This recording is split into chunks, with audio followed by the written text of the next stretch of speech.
जय श्री राम दोस्तों आपका स्वागत है महर्षि ज्योतिष केंद्र में। पिछले वीडियो में हमने बात की थी चंद्रदेव के कारक तत्वों के बारे में। आज हम बात करेंगे मंगल देव के कारक तत्वों के बारे में, मंगल ग्रह से होने वाले रोग और अशुभ ग्रह मंगल देव अशुभ किस प्रकार होते हैं ये बताएंगे और मंगल देव को शुभ करने के उपाय भी आपको बताएंगे।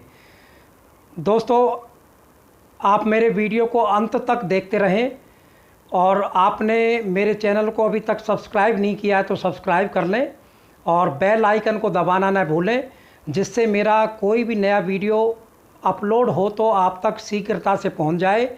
तो दोस्तों चलिए वीडियो को शुरू करते हैं। मंगल देव के कारक तत्व। मंगल देव क्रोध के कारक होते हैं, पराक्रम के कारक होते हैं, भाई और मित्र, अग्नि और भूमि के कारक होते हैं मंगल देव।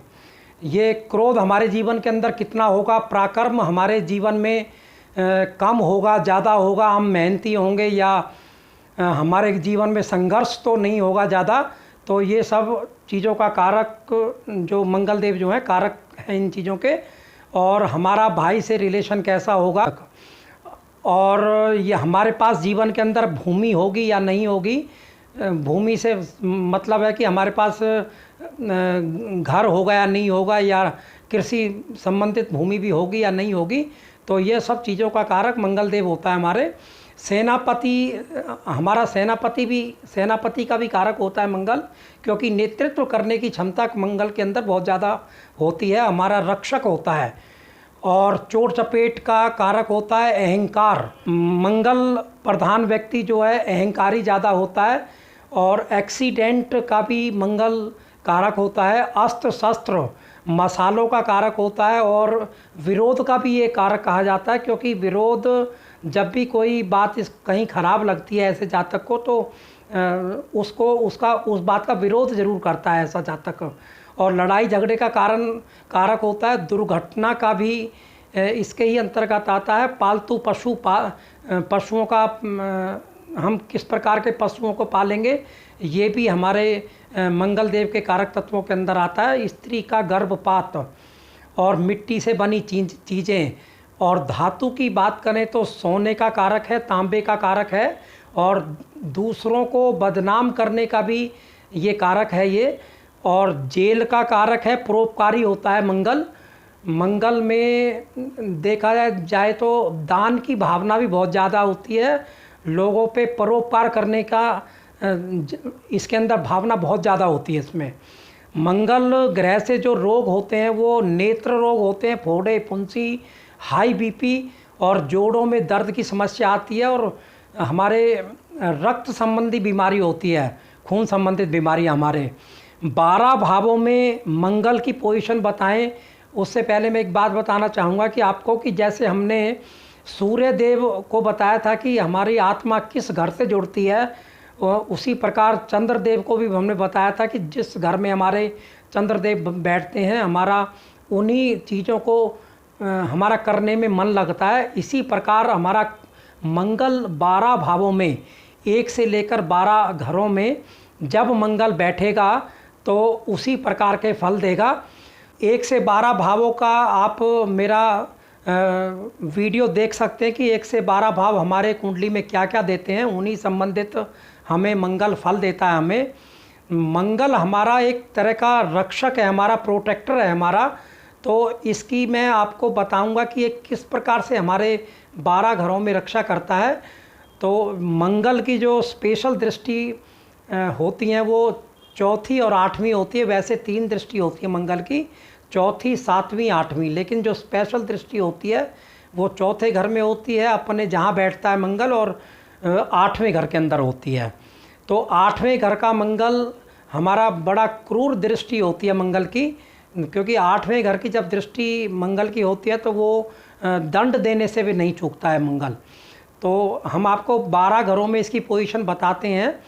प्रथम भाव में जब हमारा मंगल बैठेगा तो उसकी 4थी दृष्टि 4थे भाव पर पड़ेगी, 8वीं दृष्टि 8वें भाव पर पड़ेगी। 4था भाव हमारा माता का होता है, 8वां भाव हमारा ससुराल का होता है हमारा।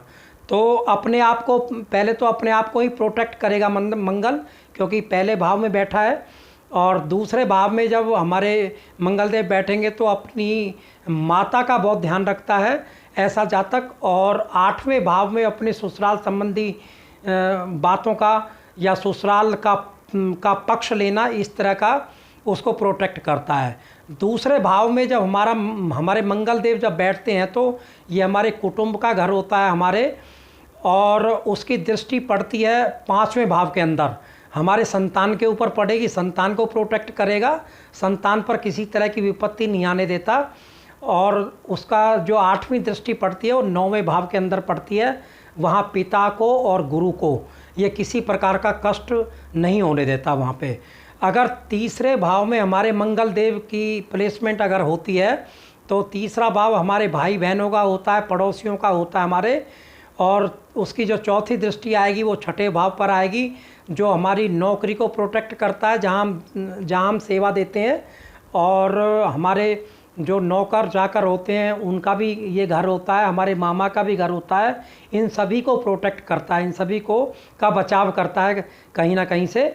और उसकी 8वीं जो दृष्टि होती है वो 10वें घर पर होती है, अपने कार्य क्षेत्र पर भी पूरा बचाव करता है कि कार्य क्षेत्र पर कोई नुकसान ना पहुंचाए।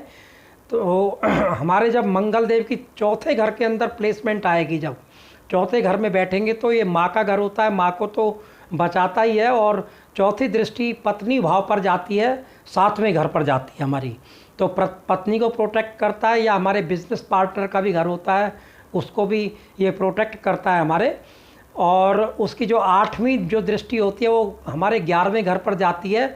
11वें घर में हमारा दोस्तों का होता है, हमारे सोशल सर्कल का होता है, उनके लिए भी मंगल काफ़ी हेल्पफुल होता है उनके लिए भी। जब हमारा मंगल की प्लेसमेंट 5वें घर के अंदर आएगी तो ये बच्चों का घर होता है। बच्चों के बारे में मैंने आपको बताया है कि बच्चों को सुरक्षित, मतलब इसको पूरा प्रोटेक्ट करता है बच्चों को। और 5वें घर में बैठने के बाद इसकी चौथी दृष्टि हमारे 8वें घर में जाती है, जहाँ ससुराल पक्ष को सुरक्षित रखता है ये। और 12वें घर में दृष्टि जाती है, जहाँ अपने खर्चों पर कोई उंगली उठाता है तो वहाँ भी इस तरह अपने आप को सुरक्षित करता है अपना। 6ठे घर के अंदर जब मंगल देव हमारे बैठते हैं तो अपनी नौकरी चाकरी, जैसे अपनी सर्विस है, अपनी कहीं सेवा दे रहे हैं हम जो है, वो उनको प्रोटेक्ट करता है और अपने नौकर चाकर को करता है। और उसकी दृष्टि हमारे 9वें भाव पर जाती है, हमारे अपने पिता को गुरु को करता है, और पहले भाव पर अपने आप को भी प्रोटेक्ट करता है अपना। जब मंगल देव की हमारे 7वें घर के अंदर प्लेसमेंट आएगी तो ये हमारा बिजनेस पार्टनर का और पत्नी का बताया मैंने आपको। और चौथी दृष्टि हमारे 10वें घर पर जाएगी, और दूसरी और 8वीं दृष्टि हमारे दूसरे घर पर जाएगी। तो जब इसकी 10वें घर पर चौथी दृष्टि जाएगी तो अपने मान सम्मान का भी बहुत, ये हमारे स्टेटस का घर होता है, मान सम्मान का भी बहुत ध्यान रखता है। अगर कहीं भी कोई मान सम्मान को हमारे को गिराता है तो वहाँ भी कई बार जो मान सम्मान के प्रति ज़्यादा घात इन्हें पहुँचाते हैं तो उनसे लड़ने में भी ये पीछे नहीं रहते उनसे। और जब हमारी इनकी 8वीं दृष्टि दूसरे घर पर जाएगी तो अपने कुटुंब को बचाने के लिए ये तत्पर रहते हैं। जब मंगल देव 8वें घर के अंदर बैठेंगे तो उसकी चौथी दृष्टि 11वें भाव पर जाएगी और 8वीं दृष्टि तीसरे भाव पर जाएगी। तो ससुराल को, दोस्तों को और भाई बहनों को, क्योंकि 11वां घर हमारा दोस्तों का होता है और तीसरा भाई बहन का होता है।